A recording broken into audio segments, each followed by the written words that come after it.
Mesdames et messieurs, sentez vous saluer, partout où vous allez nous suivre.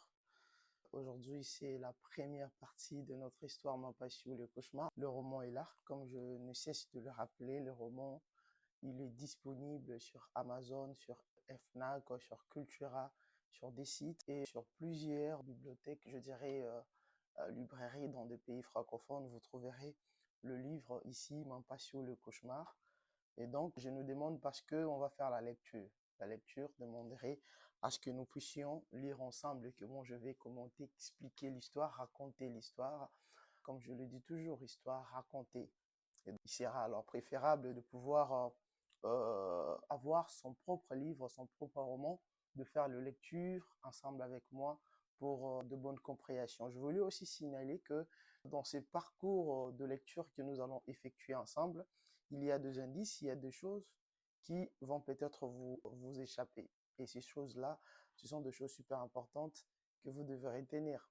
Parce que cette histoire, il y a tellement plein de zones d'ombre qui sera alors important pour vous de revenir toujours en arrière lorsque un détail important vous échappe. Revenez sur YouTube, vous avez votre vidéo, donc réalisez la vidéo plusieurs fois pour ne pas être dans l'oubli, quoi.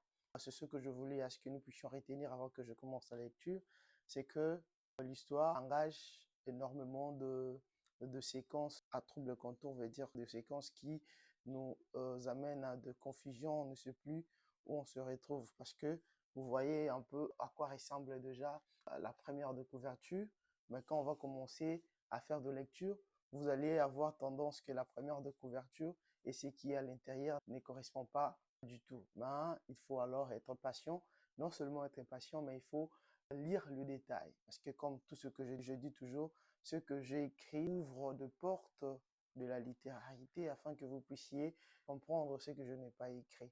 Voilà, nous allons commencer la lecture de notre première partie, Mampassi ou le cauchemar. On commence la lecture de Mampassi ou le cauchemar. Dans le jour comme dans la nuit, le gens passe, tout passe, le trace reste. Ainsi, les gens sont aussi le fruit de leurs alentours. La destinée est une finitude absolue réservée à toute personne vivant dans la galaxie.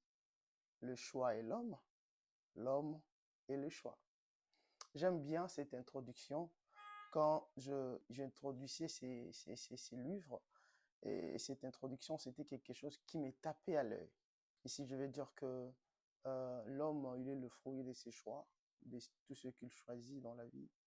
Déjà, l'homme, il a été choisi, il est un choix de Dieu. Et lui aussi, tout ce qu'il fait, tout ce qu'il subit, les conséquences positives ou négatives de ce choix. Et la bonté de Dieu et la faculté de la liberté accordée aux humains, cette expression de choisir, accordant la liberté au libertinage, fait beaucoup de victimes expiatoires. Ici, je parle de la liberté accordée à toute personne. Vous savez, la liberté, quand elle est accordée à des personnes qui ne savent pas distinguer la liberté au libertinage, ça fait beaucoup de victimes expiatoires. C'est ce que je dis ici. Et sommes-nous victimes de ce qui nous arrive? Ça, c'est une question que je pose au début. Nous sommes des victimes de ce qui nous arrive. Nous sommes victimes de nos choix. À travers ces livres, beaucoup de personnes vont comprendre peut-être qu'ils seront complices. Ils ne sont pas seulement malheureux pour rien, complices peut-être de leur propre malheur en choisissant de choses qui leur coûtent la vie aujourd'hui. Et du coup, à travers cette histoire, vous allez comprendre pourquoi je pose ces questions.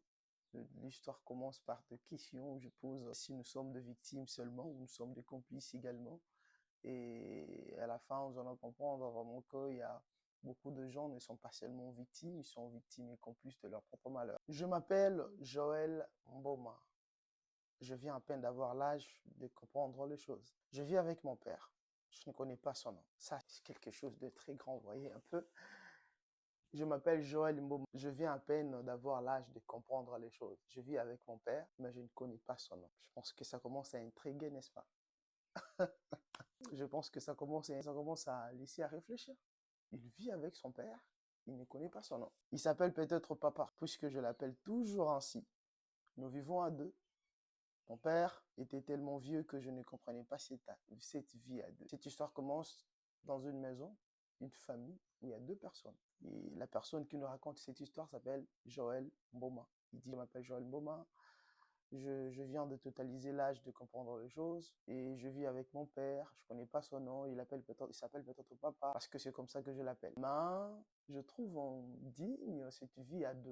Nous sommes qu'à deux, papa et moi. Mon père était tellement vieux que je ne comprenais pas cette vie à deux. Je comprends et j'apprends vite à ses côtés. Il avait un comportement étrange. Il me traitait durement et à chaque fois qu'il faisait tympaniser, hein, comme on dit tympaniser, répéter cette phrase qu'il ne faut pas suivre de femme. Mon âge ne me faisait pas comprendre cette messe étrange. Mon père avait énormément de choses sans forme que vous ne comprendrez jamais. Ici, au début, il est en train de faire une petite décortication. Il explique cette manie de son papa, cette façon de faire les choses assez étranges et cette vie qu'il ne comprenait pas parce que le début, il nous explique qu'il vient d'avoir l'âge de comprendre les choses. Je ne sais pas moi à quoi correspond l'âge de comprendre les choses, 5 ans, 6 ans, je ne sais pas. C'est l'âge de comprendre les choses. Il comprend alors les choses.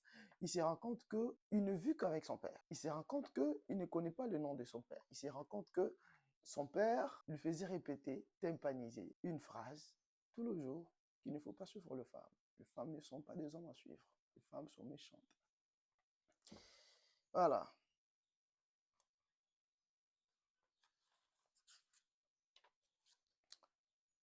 D'autres jours, il me laissait enfermer toute la journée et le soir, il me préparait mon repas préféré et me mettait en attente. Je mangeais selon ses appétits. Imaginez, tu as faim, tu n'as pas assez d'âge pour supporter. Attablé, tu laves le main. Tellement envie de manger, il te dit halte, ne mange pas encore. Tu dois regarder cette nourriture pendant autant de minutes. Comprenez, c'est à quoi ressemblait mon père. Vous voyez ici la description de son père. Je ne sais pas comment nous allons appeler ça, éducation, comment nous appellerons ça.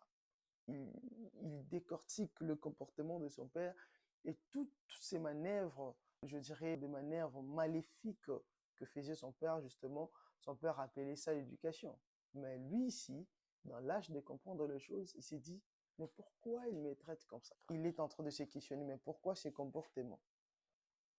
Et à chaque fois, à la fin, il dit, papa me disait toujours, il ne faut pas suivre des femmes. Les femmes sont méchantes. À la prochaine.